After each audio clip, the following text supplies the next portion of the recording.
This is You've Already Been Hacked, recorded on 15 August 2020.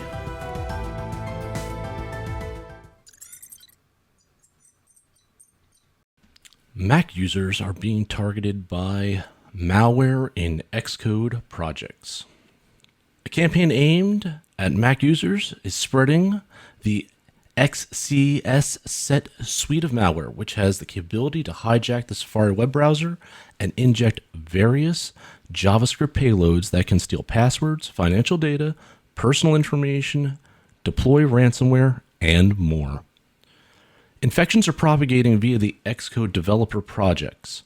Cybercriminals behind the campaign are injecting the malware into them, according to Trend Micro. Now, for those that don't know, Xcode consists of a suite of free open source development tools provided by Apple for creating software for iPadOS, iOS, tvOS, and of course Mac OS. So any app built on top of the projects that are infected will automatically include this malicious code. The malware also uses a zero-day vulnerability in the data vault. This is important. That allows it to bypass macOS's SIP, or System Integrity Protection feature, in order to steal Safari cookies, and a Safari for WebKit development zero-day that allows universal cross-site scripting, which clears the way to inject the JavaScript into the developmental version of Safari or other browsers without worrying about sandboxing. So even the multi-layer protection that Apple has put in place doesn't look to be helping in this case. When it's executed, the malware connects to a hard-coded, so this is also good, hard-coded command and control C2 server and begins to take screenshots of the current desktop at a rate of once per minute. Once a new screenshot is taken, the previous one is deleted. So it's attempting to record the activity that's happening on the device. The fact that it's hard-coded, if you're able to get in and see the code, you should be able to block that IP. And your network, if infected, should not be going out there anymore, which at least that's an initial step for mitigation. Instagram has kept user data for over a year despite GDPR rules. It looks like Instagram has kept copies of deleted pictures and private direct messages on its servers even after the user removed them from their account. Instagram acknowledged the slip-up and awarded a security researcher $6,000 for finding the bug. Well done, well done. The flaw was in a feature that Instagram launched in 2018 in response to the GDPR, which requires any company operating in Europe to notify the authorities within 72 hours of confirming a data breach or face stiff financial penalties. However, that general data protection regulation has another piece to it that requires data portability. This requires companies to give people access to their data. The Instagram feature allowing people to download their data came on the heels of its parent company, Facebook, providing a similar feature in its platform also in 2018. The flaw is not the first time Instagram has been found as saving data even after they thought they deleted it. Last year, a company reported that Instagram keeps direct messages for years, even if people have deleted them from their feed. Other researchers found that Instagram also sent data to and from accounts that have been deactivated and suspended. A spokesman for Instagram confirmed the bug and its fix and said there has been no evidence of abuse of the vulnerability, according to the report. The SANS Institute has been breached, proving anyone can be a victim to a phishing scam. The SANS Institute is attributing the data breach that exposed roughly 28,000 records containing personally identifiable information to a malicious Office 365 add-in, which caused an employee to have their email account automatically forward emails to an attacker's address. The Security Training Authority has confirmed to reporters that it was the victim of a consent phishing scam, an attempt by adversaries to get employees to install malicious applications and then grant permissions that will allow access to sensitive data or perform unwanted functions. The fact that a trusted source of cybersecurity expertise fell victim to the scheme demonstrates that no one, not myself, not you, not any other expert, and not any layperson, is immune to security slip-ups, as it takes just one uninformed, distracted, or negligent act to trigger an incident. We've talked about this before. The attacker only needs to be right once. The defender needs to be right 100% of the time.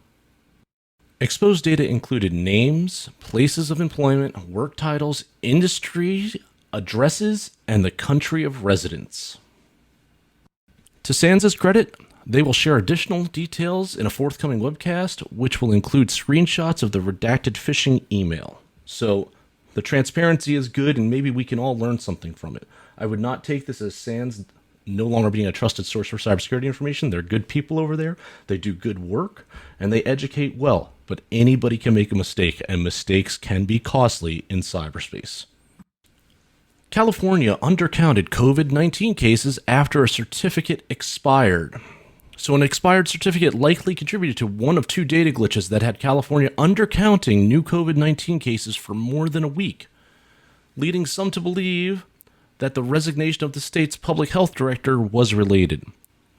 On the 31st of July, an expired certificate kept California's centralized reporting system from receiving data from Quest, one of the labs doing the COVID-19 testing for the state. The incident followed a glitch caused by a temporary patch that was applied after a server outage in the centralized system. The California governor said in a press conference that California was relying on databases that were never made for the world we live in, and pledged to address what he called foundational data issues. A mysterious threat actor has been operating 25% of Tor exit nodes. For those that don't know, Tor, or the Onion Router, is a way to transverse the internet, both the public and the dark web, while obfuscating who you are. Think of a virtual private network, but a little different. An unidentified threat actor has been adding servers to the Tor network since January 2020. And by this past May, they were operating 380 Tor exit relays, or approximately a quarter of all that exist. The group is conducting SSL stripping attacks, downgrading traffic from HTTPS to HTTP, meaning it's not encrypted, and it has attempted to steal cryptocurrency by replacing Bitcoin addresses in the traffic that it sees. Be careful out there. You may want to whitelist or blacklist your Tor nodes if you know how to do so. For those of you that enjoy short videos of dancing or really crazy things, TikTok has been secretly collecting MAC addresses for some time. According to the Wall Street Journal, TikTok's video sharing app collected MAC addresses from Android users for more than a year. The app hid the questionable activity with a level of encryption.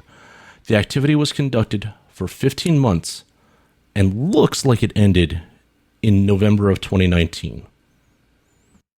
For those of us that have smart speakers throughout our house from one of our favorite companies, Alexa looks to have finally had some vulnerabilities patched. Earlier this year, researchers found that some Amazon Alexa subdomains were vulnerable to cross-origin resource sharing, or CORS. The misconfiguration came also with cross-site scripting. The researchers notified Amazon of the issue this past June. The issues could be exploited to access user voice history logs to discover which skills are installed and to install additional skills. Amazon reports it has fixed the issue. For those among us that use the most popular browser on Earth, we have some new issues with Chrome. Chrome extensions have more than 80 million installs that are related to malicious code. There are nearly 300 malicious extensions found available on the Google Chrome Web Store. The extensions include phony utilities and ad blockers that inject ads into search results or engage in cookie stuffing. Google has reported that they removed the extensions after a blog post from AdGuard. The extensions in question have been downloaded over 80 million times.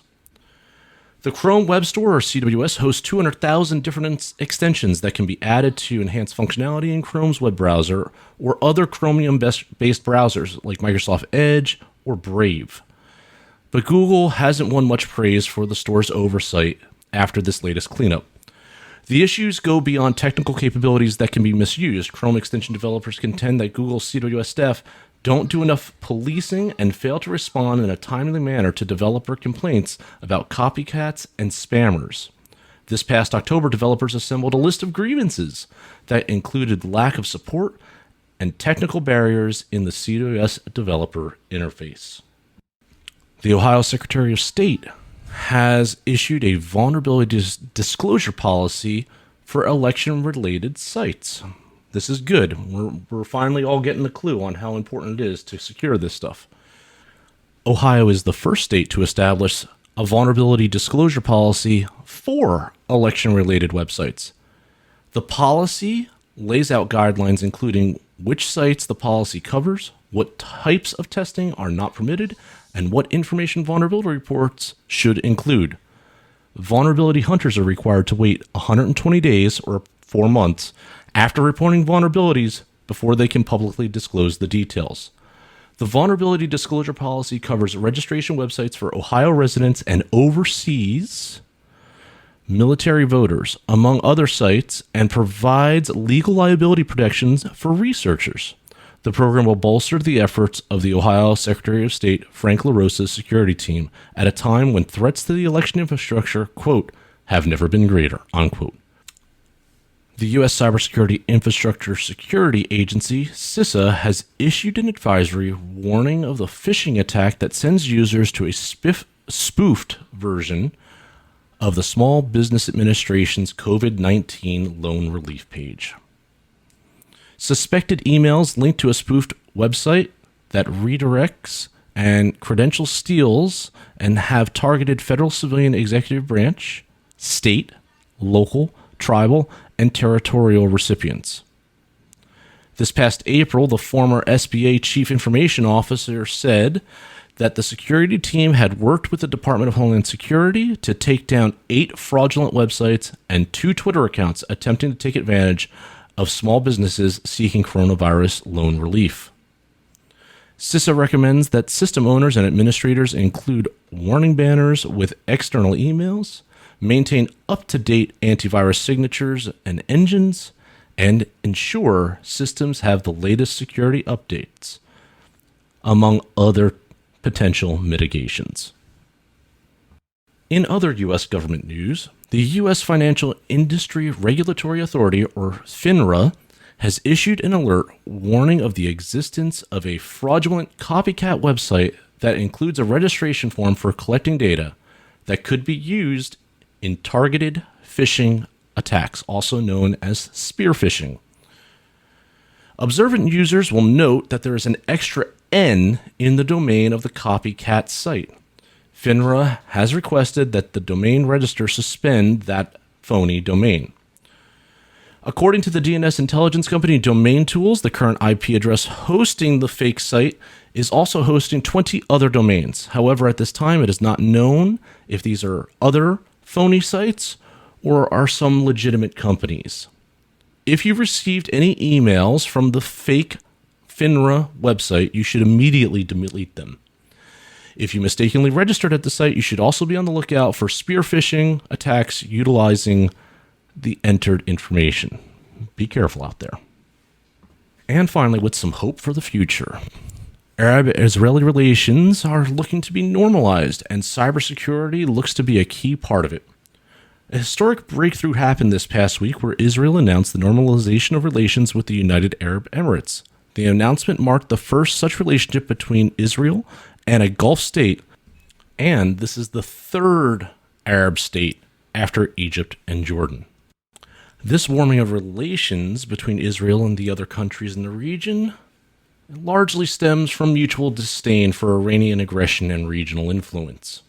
Cybersecurity is one area in which the Gulf Cooperation Council, or GCC, already quietly engages Israel and some of its companies.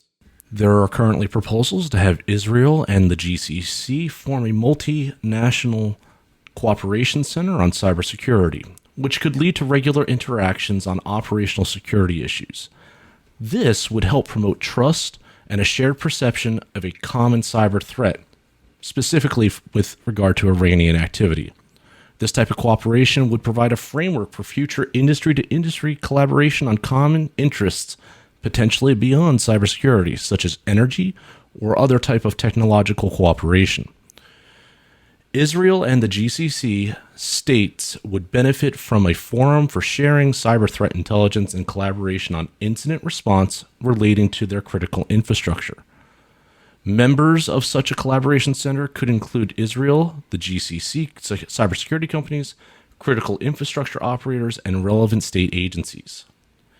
Incentives for nation states and private firms to join such a center are clear, as Iran continues to step up its attacks throughout the region.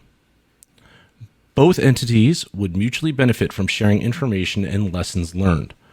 If this type of cooperation can really be achieved through the long term, this could help us get to a more stable Middle Eastern, Gulf state, Israel situation, which just has net positives for everyone.